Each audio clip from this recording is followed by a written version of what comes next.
Isang pinagpalang araw sa inyong lahat. Tayo po'y magninilay sa salita ng Diyos, ang pinagbumulan ng awa ng ating buhay, ang salitawa. Today, my dear brothers and sisters, we are celebrating the memorial of Saint Elizabeth of Hungary.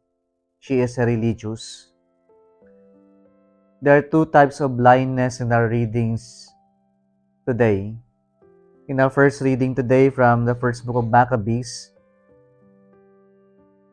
the people or the Jewish people in this time were physically seeing things, but their blindness is spiritual.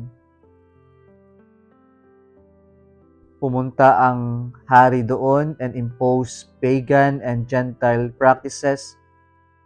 Alam nila na salungat sa pananampalataya nila, pero sumunod sila sa kung ano ang inimpose kahit na alam nila salungat sa kanilang pananampalataya. Marami sa atin ang ganito, nominal lang, Kristiyano lang, Katoliko lang, kapag nasa loob ng simbahan, pero paglabas, nag-iiba ang kanilang prinsipyo, ang kanilang paninindigan.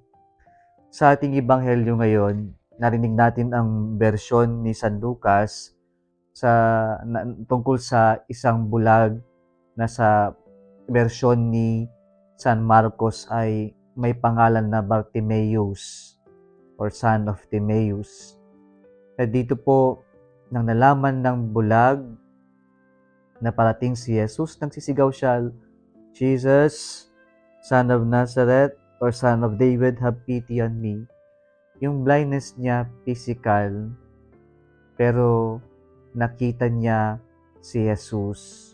Yung kanyang sight is spiritual. Kabaliktaran noong sa ating unang pagbasa ngayon, bulag na physical, pero nakakakita ng spiritual. At nakita niya na sa kadiliman ng kanyang buhay, si Jesus ang nakita niyang kagalingan, si Jesus ang nakita niyang pag-asa, at kay Jesus niya nakita ang tunay na landas. Mga kapatid, nawa gaya ng bulag sa ating ebanghelyo ngayon, makita natin ng Diyos na siya lang ang tunay na security ng buhay natin, magbibigay ng kahulugan ng buhay natin, magbibigay ng kwenta ng buhay natin. Anong sa ganon, meron tayong kwento na maibabahagi sa iba. Kung nagustuhan mo ang video na ito, huwag kalimutang mag-like, i-share at mag-subscribe sa Salitawa Facebook page and YouTube channel. Muli isang pinagpalang araw sa inyong lahat.